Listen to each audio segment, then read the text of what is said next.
माझ्याही मनात कुठंतरी म्हणजे मला पण वाटायचं की माझं शिक्षण पूर्ण झालं नाही आणि मला फक्त गृहिणी म्हणून राहायचं नाही, मला काहीतरी करायचंय.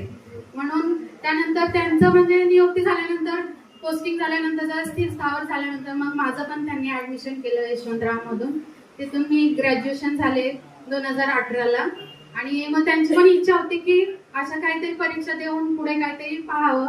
परंतु मुलांचं शिक्षण आणि त्यांची नोकरी अशी की कधी कुठे बदली होईल काय सांगता येत नाही. त्यामुळं असा निर्णय त्यामध्ये लॉकडाऊन झालं. लॉकडाऊन उघडल्याच्या नंतर मग म्हणलं की आता आपल्या मुलं पण त्या जरा म्हणजे स्वतःचा स्वतः अभ्यास किंवा शाळा वगैरे सांभाळण्या इतपत मोठी झाली होती. मग आपण आपल्याही अभ्यासाचा आता पुढे काहीतरी पाहावं त्या हेतून मग मी बीएड ला ऍडमिशन घेतलं.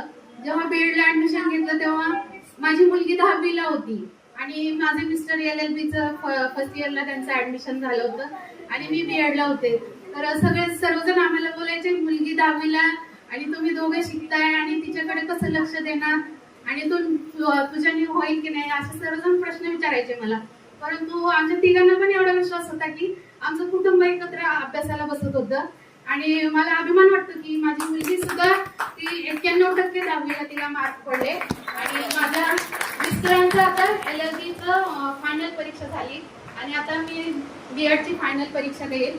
आणि माझी पण इच्छा आहे की म्हणजे जरी आपल्या शिक्षणात गॅप पडला तरी असं कुठे मागे 2 पाऊल येण्याच्या ऐवजी तुम्ही पुढचा काहीतरी विचार करा आणि असे कधीही हार मानू नका की झालं. आता मला सुद्धा असे म्हणजे बरेच जण बोलणार होते तुझे मिस्टर आता PSI झाले, API झाले, तुला काय करायचंय नोकरी करून. परंतु कुठेतरी आपल्याला स्वतःच काहीतरी अस्तित्व निर्माण करायचं असतं. तेव्हा ही जाणीव होती की बाबा नाही आपण काहीतरी केलं पाहिजे. कधीतरी आपल्याला पण वाटलं पाहिजे की हा मी पण काहीतरी आयुष्यात मिळवलं. आणि जेव्हा मला असं वाटतं की माझ्या आई वडिलांनी लग्न लवकर करून दिलं तेव्हा मी आता पण अशी त्यांना कधी कधी बोलते. तर ते मला सांगतात की बाबा त्यावेळी जी परिस्थिती होती त्यावेळी जो निर्णय म्हणजे कुठल्याच आई वडिलांचा आपल्या मुलांबाबत निर्णय चुकीचा नसतो. परंतु तुला आता अशा परिस्थिती आहे करू शकते तर कर.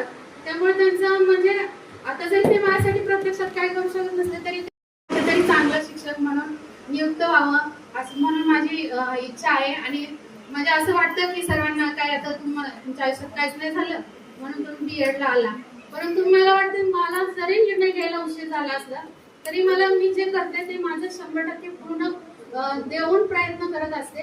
त्यामुळं असं नको की आपल्या प्रयत्नांमध्ये कुठेतरी कमी राहिली म्हणून पुन्हा विद्यार्थ्याचं किंवा विद्यार्थ्यांचं काही नुकसान व्हावं किंवा आपल्याकडनं त्यांच्या काहीतरी कमी राहावी आपल्याला शिकवण्यात असं